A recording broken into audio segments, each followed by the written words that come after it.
Slovenija je postala članica Organizacije združenih narodov kot 176. država po vrsti.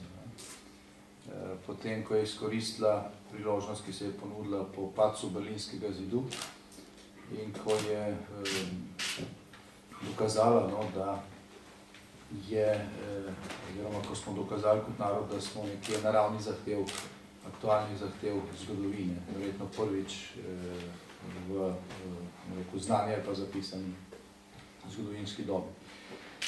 Pred nekaj dnevi ali tedni